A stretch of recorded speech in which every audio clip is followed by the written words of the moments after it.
tempo de trabalhar. Que bom, teve tempo de trabalhar, tá de férias, que delícia, né? Vamos nos alegrar com isso. Mas isso lá no Serviço de Oncologia Pediátrica, em parceria com o GAC, que é o Grupo de Apoio à Criança com Câncer, a gente tem um programa de reinserção escolar.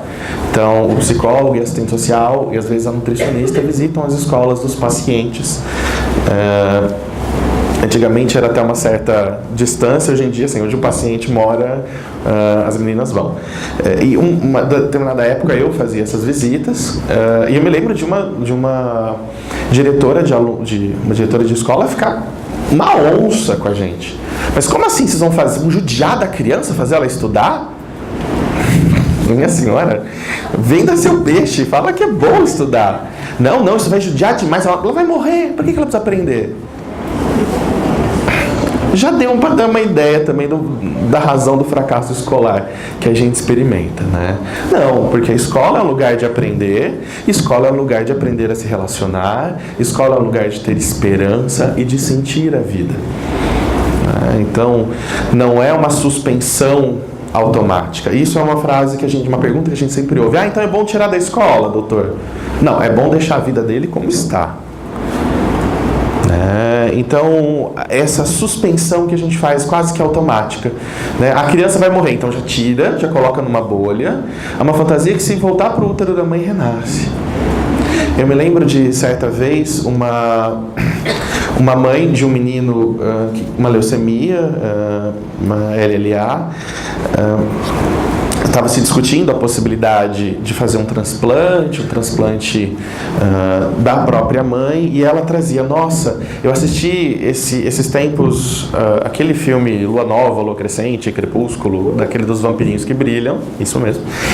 E ela, porque tem uma cena em que um dá o sangue para o outro, e o outro que estava morrendo se reanima e volta à vida. E é isso que eu quero fazer com meu filho. Eu quero dar do meu sangue para que ele volte à vida. Então, essa fantasia de que a gente quer tirar com a mão. E eu sempre trabalho com esses pais, todo mês, né? O Senhor quer adoecer no lugar dele, quer dar a sua vida por ele. Ele vai ficar órfão.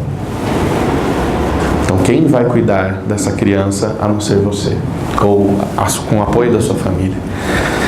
Então, a morte é uma possibilidade de experiências. Cada idade, claro, tem as suas especificidades, mas a morte na infância precisa ser mais pensada e dialogada, né? E isso não é uma coisa, a gente tem o ser humano tem uma ideia, vai apagando um pouco a sua própria história. Então a gente acha que sempre foi assim. Se a gente for recorrer ao conceito de amor romântico, tem menos de 150 anos.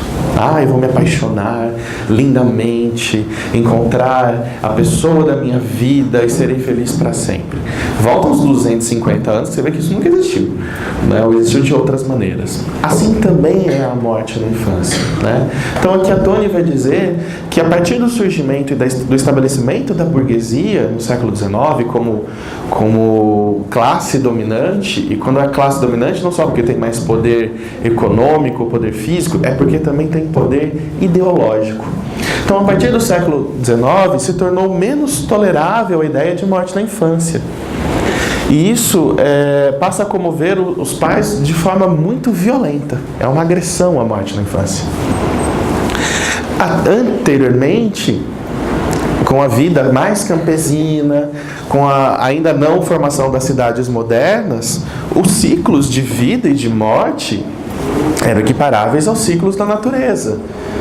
Acordava-se quando o sol nascia, recolhia-se ao sol se pondo. Durante o inverno europeu, as pessoas se recolhiam, na primavera plantavam, saíam de suas casas. Então, o nascimento não tinha nada de extraordinário, assim como a morte não tinha nada de trágico. Conversando com uma ex-residente do nosso serviço, hoje ela está numa região do Brasil que é cultural que as famílias tenham muitos filhos, numerosos filhos, e que quando esses adoecem e rumam à morte, é encarado de uma forma tão natural que os pais não cuidam. Aí a gente vai para uma outra relação. E isso traz uma dificuldade hoje em dia, né? Porque a criança adoeceu, tem que tratar. Então acho que isso é um exemplo de uma mentalidade que era mais comum. Hoje não, hoje nós precisamos cuidar. Mas cuidar com o intuito de salvar a todo custo. E o que é o salvar a todo custo? Né? Então, os adultos fazem uma conspiração do silêncio. Doutor, não fala para o meu filho o que ele tem. Nossa, não, criança não tem que saber que vai morrer. Não, ele é muito pequeno, ele não está entendendo nada, fica tranquilo, tá? Ele acha que ele veio aqui brincar. Eu falei, gente, a vida não é um filme, a vida é bela. Pode até ser, muito bonito, mas a criança vive o seu corpo. Lembrando, né, das etapas do desenvolvimento, a primeira coisa que já está presente no bebê de uma forma muito bem estabelecida é a capacidade de percepção de si e do ambiente, e de que essa percepção possa repercutir, e aí ele vai gerando conceitos. Então ele está dentro do próprio corpo, e esse corpo sofre modificações. Mas há uma ideia que se eu não falo, não existe. Então ninguém fala nada, né? A família entra na consulta sorrindo, sai sorrindo, né? Não posso chorar na frente da criança. Essa é a primeira frase. Eu de verdade, toda vez que eu ouço a equipe dizendo para a mãe e para o pai, não chore na frente do seu filho, ele tem que ter força. Eu desejo que Zeus, do alto do Olimpo, jogue um raio nas pessoas, que fulminem essas pessoas. Porque você escamoteia, você esconde a possibilidade de aprender com os sentimentos. É muito comum, muito comum, no nosso serviço, o serviço de psicologia se apresenta ao paciente já na investigação diagnóstica. E o primeiro atendimento eu gosto de fazer em conjunto, né? Criança, pai, mãe, vó, papagaio, quem tiver por ali. E muitas vezes a mãe assim, né? Com aquela cara inchada, tá chorando há dias, né? Com a voz combalida, com a afeição de angústia, e a criança lá fingindo que tá tudo bem. Você pergunta para a mãe, né, o que está acontecendo, e ela começa falando baixinho. Não sabe o que é. Que... A criança está do nosso lado. Eu tô aqui, a mãe está aqui, a criança está aqui. Ele não sabe o que ele tem. Eu falei, acabou de saber. Você não sabia, soube agora. E muitas vezes os pais vão tentando dizer em linguagem cifrada o que eles estão a viver, e eu pergunto para a criança, olha, como tem sido esse momento para você? Você tem observado seus pais diferentes? Isso na frente deles, com a família inteira. Ele, tio, sabe o que é? Minha mãe e meu pai, eles saem para chorar. E eles choram muito. Ah, é? E por quê? Acho que eles estão preocupados porque eu estou doente, né? Ninguém sabe o que eu tenho. E você chora? Choro, mas ninguém vê. E a mãe se espanta, o pai se espanta, porque a criança espera o pai e a mãe dormir para poder chorar. E esse é o momento que eu trabalho. Por que não chorarmos juntos? Por que não nos acolhermos? Porque a partir do momento que o pai e a mãe, ou os adultos envolvidos, assumem os seus sentimentos, educam os seus filhos no sentido de que o choro não é nocivo. Tristeza não tira pedaço de ninguém. E assumir que está triste, assumir que está mal, dizer, olha meu filho, eu não estou preocupado por sua culpa, eu estou preocupado com você. Isso diminui fantasias. E isso encoraja o vínculo. Então a criança vai entender que os pais jamais vão mentir para ele. Faz sentido isso para vocês? Alguém já viu no serviço que está, ou onde está estudando isso acontecer? Então não digam, não chore. Ajude ela a chorar. E a chorar com a criança, ensinar ela a chorar. Sabe por quê? Porque adulto não fala de morte com criança. Mas adulto não fala de religião, adulto não fala de sexo, né? Já visto aí as celeumas atuais, né? Se pode ou não pode, se deve, se não deve. Filho meu não vai saber o que é sexo. Adulto não gosta de se sentir frágil porque não sabe lidar com nada. E a criança que não tem essa linguagem do mimimi, né? Oh, que bonitinho, fez xixi hoje? Isso é extremamente desrespeitoso à inteligência e à capacidade da criança, mesmo que muito pequena. Então, o adulto ele vai se escondendo, ele vai se disfarçando por não saber atingir aquela pessoa, por não saber lidar com as perguntas que virão. Então, adulto não fala de morte, não é para não ferir aquele pequeno, mas é para não se sentir ferido. Olha que curioso. Porque quem não sabe falar é a criança ou somos nós? Nossa, mas eu tenho mestrado, doutorado, pós-doutorado, e não sei falar sobre isso. E o silêncio ele é experimentado pela criança como abandono. Eu me recordo que certa vez eu caí no conto do vai no supermercado para mim comprar aquela lata de milho na véspera do Natal para pôr 3 grãozinhos na farofa. A gente sempre cai nesse conto familiar que vai preparar a farofa. E aquelas filas, né, quilométricas de véspera de Natal, aquele espírito natalino de compreensão e amor entre os povos. Sei lá, xingando até a 10ª geração, por que você caiu no conto? Deixa sem milho. E eu me lembro, eu estava na fila, e uma fila muito grande, eu olhei para o lado, nesse estabelecimento que eu estava, o saco de pão é branco. E eu olhei e falei, nossa, quanto pão que ele está levando, né? Era um homem, com seus 25 anos, segurando um pacote assim, com a mão em gancho para baixo. Aí eu olhei de novo, era um bebê. Meu Deus, como ele está segurando esse bebê, todo caindo, todo solto no precipício da vida. Em compensação, numa outra experiência, eu estava visitando uma cidade, em uma região de calçadão, com muito movimento, com muito manifestações culturais, e de repente eu olhei para o lado, tinha um bebê aninhado aqui na mãe,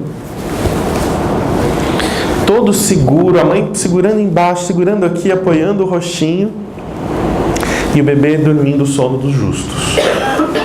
Então, quando a gente oferece limite, quando a gente oferece presença, quando a gente oferece, de fato, estar ali, estando, você dá à criança a sensação, a experiência de que ela é importante e que você, sendo maior, sendo responsável, sendo adulto, vai cercá-la de cuidado. E isso aplaca qualquer angústia, isso retira qualquer sofrimento, né?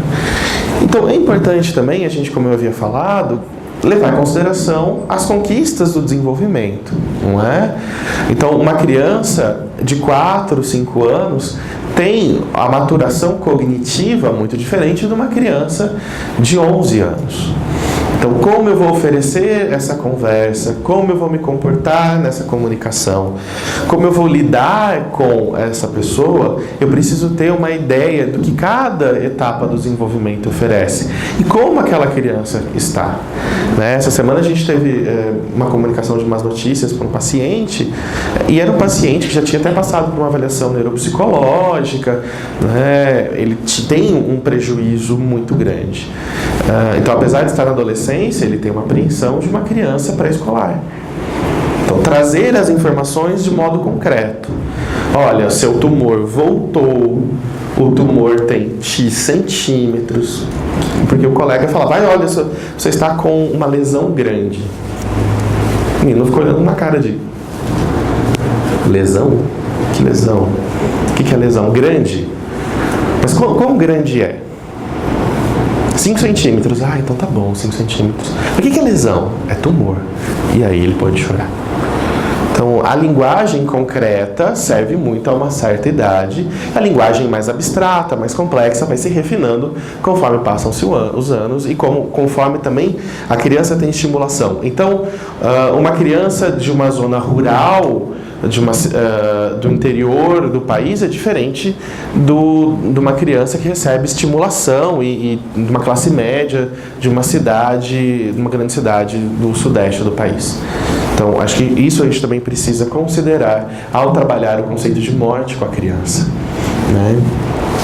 Alguns estudos vão dizer pra gente que aí entre os 5 e os 7 anos é que vai de fato se estabelecer o conceito de morte. Porque isso também não é automático.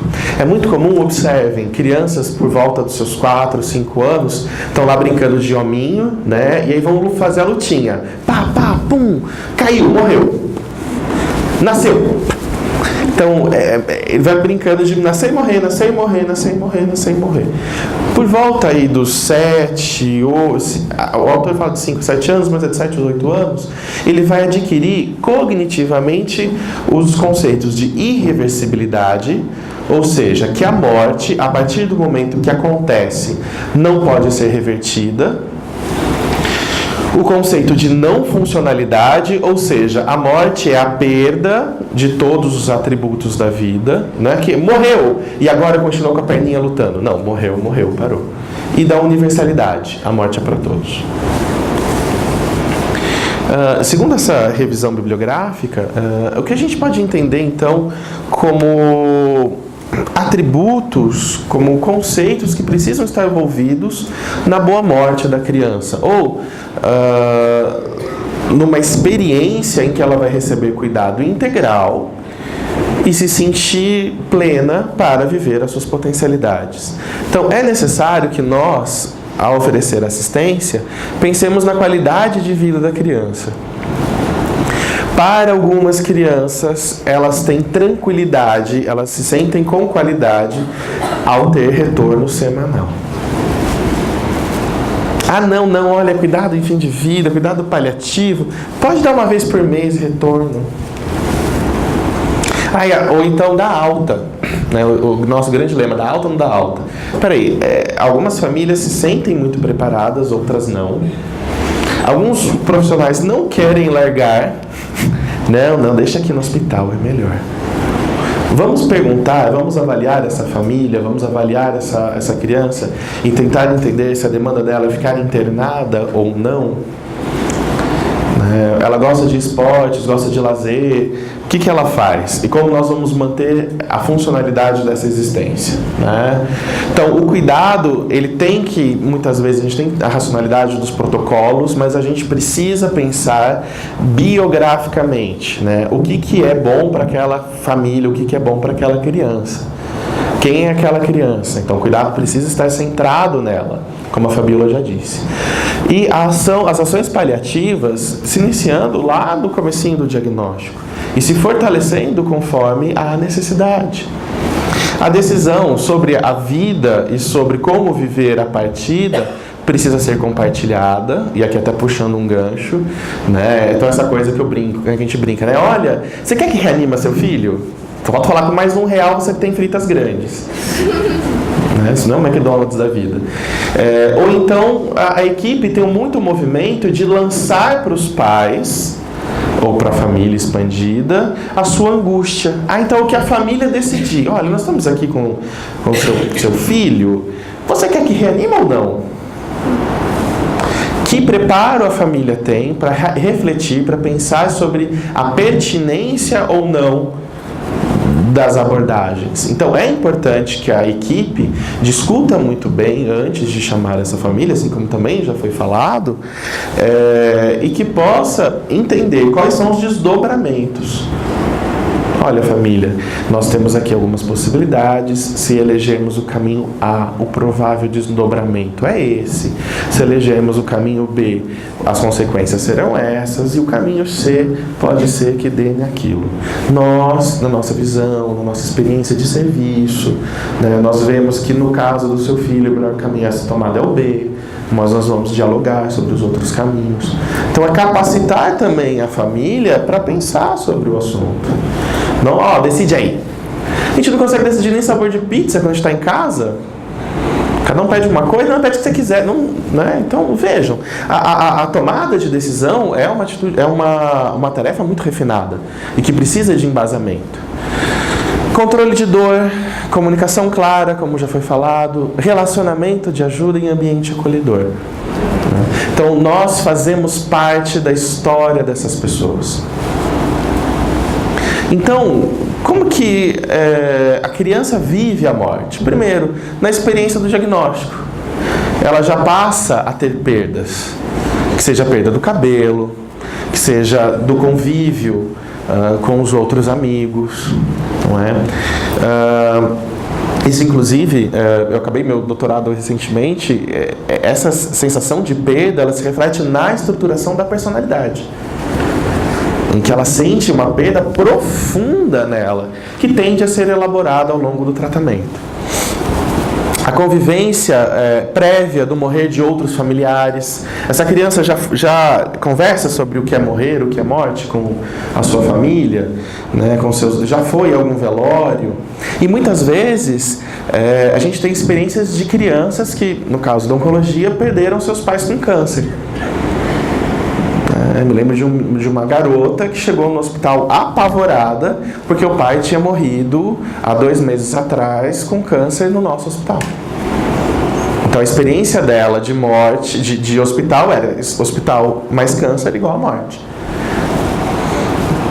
Então o quanto que isso permeia, o quanto que isso dá uma leitura para a criança do que ela vai viver e de como a família vai lidar com ela. Então, a alteração no cotidiano, né? E, como eu havia dito, a capacidade de perceber as transformações no seu corpo. Algumas crianças, assim como alguns familiares, vão viver o que a gente chama de luto antecipatório. Então, o luto ele não só acontece, e a gente vai conversar já um pouquinho sobre isso, após a perda, mas a partir da percepção de perda, acontece o enlutamento. Eu já vou criando algumas reações de pesar, reações de reestruturação, de pensar como vai ser a vida a partir de agora, já despertado essa sensação de morte iminente. Então, algumas crianças, eu me lembro que no ano passado, um menino que ele estava sendo acompanhado há muito tempo, e tanto ele quanto eu somos fãs de Star Wars. O pai dava pra gente falar, gente, de onde vocês tiraram isso? Ele nunca assistiu, você nunca contou pra ele que você gosta. E alguns atendimentos, a gente ficava falando, né, dos episódios que nós gostávamos, dos episódios que nós não gostávamos, né, dos personagens. E aí, em determinado momento, ele me trouxe um presente. Era uma camiseta do episódio tal, que era o que a gente mais gostava. E uma carta. E era uma carta de despedida. E de fato ele veio falecer algumas semanas depois. Mas então a criança já vai sim percebendo, eu vou morrer, o que eu quero deixar? Teve um gurizinho nosso que pôde tirar a máscara de oxigênio e deixar um testamentozinho, o que ele gostava, o que ele não gostava e como que ele queria que a vida seguisse. Isso também em virtude de o quanto de experiências e o quanto que a família pode dar suporte. E principalmente quem perde. Isso a gente precisa ficar atento. Isso é uma experiência invisibilizada ainda, mesmo dentro de cuidados paliativos. Me recordo certa vez de uma criança, olhou para mim e falou, tio, sabe o que acontece? Todo mundo chega para mim e fala, ai lindinha, me fala o que você quer, eu vou te dar tudo o que você quer. A pessoa já está quase falando para mim, ai, você vai morrer? Fala aí, eu vou realizar seu último desejo. Porque ninguém entendeu, segundo ela, né? Ela dizendo que todo mundo vai me perder, mas eu vou perder todo mundo de uma vez só. Então, essa é uma experiência que a gente precisa estar atento. A criança que está em iminência da morte ou numa vivência de percepção de morte, ela está enlutada pela perda da vida, pela perda dos colegas, pela perda do pai e da mãe. E é muito comum eles expressarem que eu não quero morrer. Vai acontecer isso com meu pai, vai acontecer isso com a minha mãe. Então, como que a gente cuida, né? É importantíssimo uma avaliação interventiva das necessidades dessa criança. Então, é avaliar e intervir, avaliar a intervenção que você fez e ver qual foi a efetividade acerca da morte, a ruptura do pacto de silêncio, a expressão dos sentimentos, como eu havia falado, de choro, de raiva, de desespero, mas de esperança, de amor, de apoio. Porque a partir do momento que eu me expresso, eu rompo o silêncio e falo que temos um elefante branco no meio da sala e de alguma forma falamos sobre os nossos sentimentos, isso começa a elaborar. Eu sempre brinco que a gente pode ajudar a pessoa a se adaptar E por adaptação, eu sempre cito a filósofa Ivete Sangalo, né?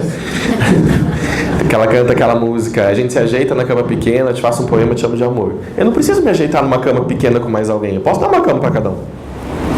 Então me adaptar, eu caibo num espacinho que me deram. Sabe quando a gente entra no ônibus lotado? Aquilo é se adaptar. Mas a gente quer elaboração, a gente quer que a pessoa traga aquilo e que aquilo faça parte da vida dela. E que ela se sinta razoavelmente, não confortável, mas capaz de lidar com aquele desafio, mesmo pedindo ajuda. Então, quando eu identifico medos e angústias acerca da morte. Uma vez um menino, por volta aí dos seus 8 anos, também num tratamento bem longo, ele passou quase a vida inteira tratando para diversos tumores, ele chegou aos prantos. A mãe falou: conversa com ele que eu não quero nem mais. Era uma mãe bem bronca. Eu falei: o que foi? O que tá te fazendo chorar? Ai, tio, eu vou morrer. Tá. Mas qual que é o problema de morrer? Então, porque quando a gente morre, a gente vira fantasma. E a gente não tem perna, a gente tem fumacinha. Como que eu vou poder andar? E aí, através da ideia do fantasma, dos desenhos animados. Peraí, que desenho? Você já viu algum desenho? Já viu algum filme que tinha fantasma era assim? Eles não andam? Ai, que bom. Tá bom. Então quer dizer que morrer não é tão ruim. Ou do caso da menina que chegou para a equipe e perguntou: gente, tem maçã no céu? Por quê? Porque é a fruta que eu mais gosto e eu não tenho dinheiro para comprar. Ou então da família, do menino preocupado: olha, Nicolas, eu vou morrer, minha família vai se matar porque eles estão em paz por minha conta. Como que eu vou conversar com eles? E aí, a partir de um sentido religioso, entender que contato ele poderia fazer, como ele conversaria com seus pais. Então, é preciso entender o que é angústia, porque muitas vezes a angústia não é só pela exterminação do corpo, mas como ficarão os vivos, qual que é a ideia dele de pós-morte. Então, atribuir um significado